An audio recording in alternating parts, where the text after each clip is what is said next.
Baik, Assalamualaikum warahmatullahi wabarakatuh. Syukur Alhamdulillah. Puji syukur kita panjatkan kehadirat Allah Subhanahu wa Ta'ala karena berkat limpahan rahmat dan hidayahnya lah, sehingga kita masih diberi kesehatan dan kesempatan untuk melakukan presentasi makalah. Adapun judul makalah yang akan kita bahas mengenai analisis pendapatan nasional dalam ekonomi Islam. Baik, sebelum itu Eh, saya selaku moderator akan memperkenalkan anggota kelompok kami sekaligus sebagai pemateri. Yang pertama, Nurul Awal, saya sendiri sebagai pemateri pertama. Kemudian yang kedua, Ayu Puspitasari sebagai pemateri kedua.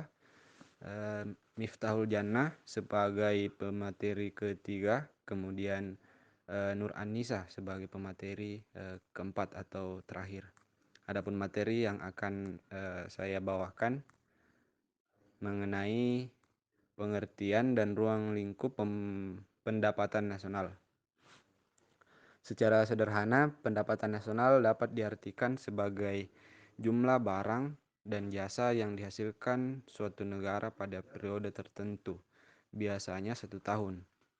Istilah yang terkait dengan pendapatan nasional beragam, antara lain produk domestik bruto atau GDP, kemudian produk nasional bruto atau GNP, kemudian produk nasional neto atau NNP. Beberapa istilah mengenai pendapatan nasional. Yang pertama, produk domestik bruto (PDB) adalah nilai barang dan jasa dalam suatu negara yang diproduksikan oleh faktor produksi milik warga negara tersebut dan negara asing. Yang kedua, produk nasional bruto (PNB) adalah nilai barang dan jasa yang dihitung dalam pendapatan nasional hanyalah barang dan jasa yang diproduksikan oleh faktor-faktor produksi yang dimiliki oleh warga negara itu sendiri. Yang ketiga, pendapatan nasional harga berlaku, yaitu pendapatan nasional yang dihitung dengan harga berlaku, yakni nilai barang-barang dan jasa-jasa yang dihasilkan dari suatu negara dalam 1 tahun dan nilai menurut harga-harga yang berlaku pada tahun tersebut.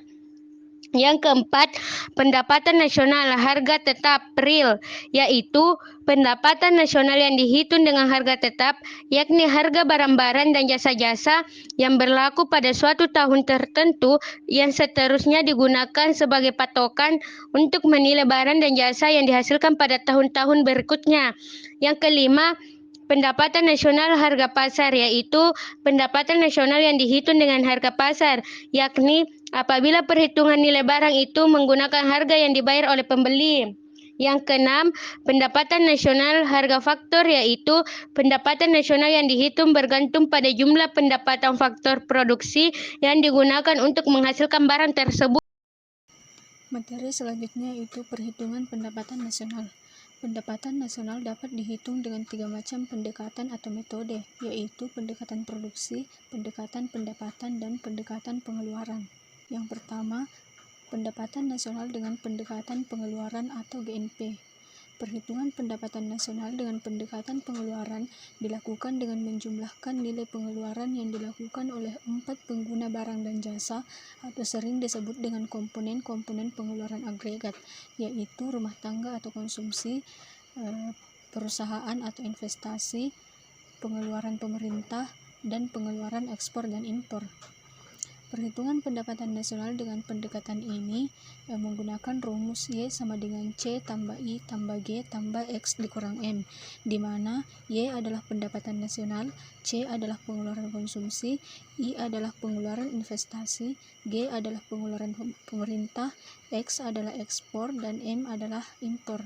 Yang kedua, pendapatan nasional dengan pendekatan produksi.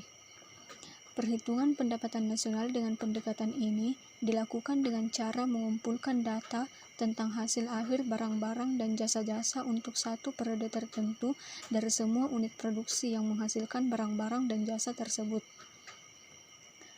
Rumus perhitungan pendapatan nasional dengan pendekatan produksi yaitu Y sama dengan Q1 kali P1 ditambah Q2 kali P2 ditambah Q3 kali P3 tambah Qn kali Pn, di mana Y adalah pendapatan nasional, Q1 adalah jenis barang ke-1, P1 adalah harga barang ke-1, dan seterusnya.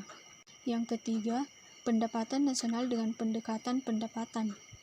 Berbeda dengan GNP, maka NNP merupakan GNP dikurangi penyusutan dari stok modal yang ada selama periode tertentu. Penyusutan merupakan ukuran dari bagian GNP yang baru disisihkan untuk menjaga kapasitas produksi dari perekonomian. Biasanya data GNP lebih banyak digunakan dibandingkan dengan NNP karena persoalan estimasi penyusutan mungkin tidak teliti dan juga tidak tersedia dengan cepat, sedangkan perkiraan GNP tersedia dalam bentuk sementara.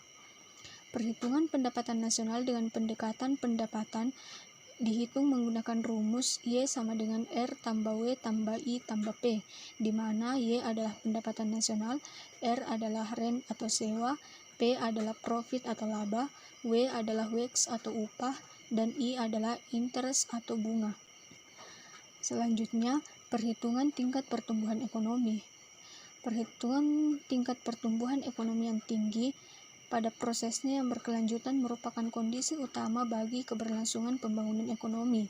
Pertumbuhan ekonomi menunjukkan sejauh mana aktivitas perekonomian akan menghasilkan tambahan pendapatan masyarakat pada suatu periode tertentu.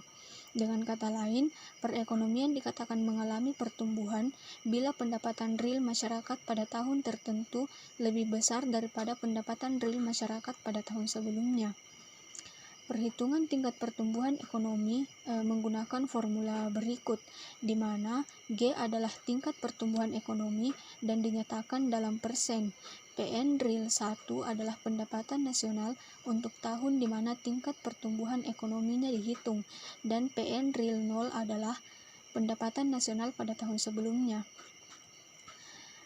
Sedangkan untuk menghitung pendapatan nasional real dengan mendeflasikan pendapatan nasional pada harga masa ini dilakukan dengan menggunakan formula berikut, di mana PN real N adalah pendapatan nasional real pada tahun N, HI N adalah indeks harga atau pendeflasi pendapatan nasional pada tahun N, dan PN masa ini adalah pendapatan nasional pada harga masa ini yaitu pada tahun N. Pendapatan nasional dalam perspektif Islam. Ada beberapa hal pendapatan nasional dalam perspektif Islam, yakni yang pertama, pendapatan nasional harus dapat mengukur penyebaran pendapatan individu rumah tangga. Kendati GNP dikatakan dapat mengukur kinerja kegiatan ekonomi yang terjadi di pasar, GNP tidak dapat menjelaskan komposisi dan distribusi nyata dari output per kapita. Semestinya, perhitungan pendapatan nasional Islami harus dapat mengenali penyebaran alamiah dari output per kapita tersebut, karena dari sinilah nilai-nilai sosial ekonomi Islami bisa masuk. Jika penyebaran pendapatan individu secara nasional bisa didetektif secara akurat, maka akan dengan mudah dikenali seberapa besar rakyat yang masih hidup di bawah garis kemiskinan. Yang kedua, pendapatan nasional harus dapat mengukur produksi di sektor pedesaan. Sangatlah disadari bahwa tidak mudah mengukur secara akurat produksi komoditas subsisten. Namun, bagaimanapun juga perlu satu kesepakatan untuk memasukkan angka produksi komoditas yang dikelola secara subsisten tersebut ke dalam penghitungan pendapatan nasional. Komoditas subsisten ini, khususnya pangan, sangatlah penting di negara-negara muslim yang baru dalam beberapa dekade ini masuk dalam peraturan perekonomian dunia. Kemudian yang ketiga, pendapatan nasional harus dapat mengukur kesejahteraan ekonomi Islami.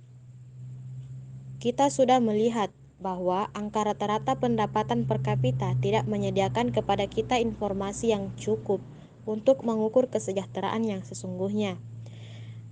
Sangat penting untuk mengekspresikan kebutuhan efektif atau kebutuhan dasar akan barang dan jasa sebagai presentasi total konsumsi. Hal ini perlu dilakukan karena kemampuan untuk menyediakan kebutuhan dasar seperti pangan, perumahan, pelayanan kesehatan, pendidikan, air bersih, rekreasi, dan pelayanan publik lainnya sesungguhnya bisa menjadi ukuran bagaimana tingkat kesejahteraan dari suatu negara atau bangsa. Dan yang keempat, perhitungan pendapatan nasional sebagai ukuran dari kesejahteraan sosial Islami melalui pendugaan nilai santunan antar saudara dan sedekah. Kita tahu bahwa GMP adalah ukuran moneter dan tidak memasukkan transfer payment seperti sedekah. Namun haruslah disadari, sedekah memiliki peran yang signifikan di dalam masyarakat Islam. Dan ini bukan sekadar pemberian sukarela kepada orang lain, namun merupakan bagian dari kepatuhan dalam menjalankan kehidupan beragama. Di dalam masyarakat Islam, terdapat satu kewajiban, menyantuni kerabat yang sedang mengalami kesulitan ekonomi. Meski tidak mudah memperoleh datanya, upaya mengukur nilai dari pergerakan semacam ini dapat menjadi informasi yang sangat bermanfaat untuk mendalami bekerja sistem keamanan sosial di masyarakat Islam. Itulah pemaparan materi dari kelompok kami. Kurang dan lebihnya mohon dimaafkan. Saya akhiri dengan ucapan wassalamualaikum warahmatullahi wabarakatuh.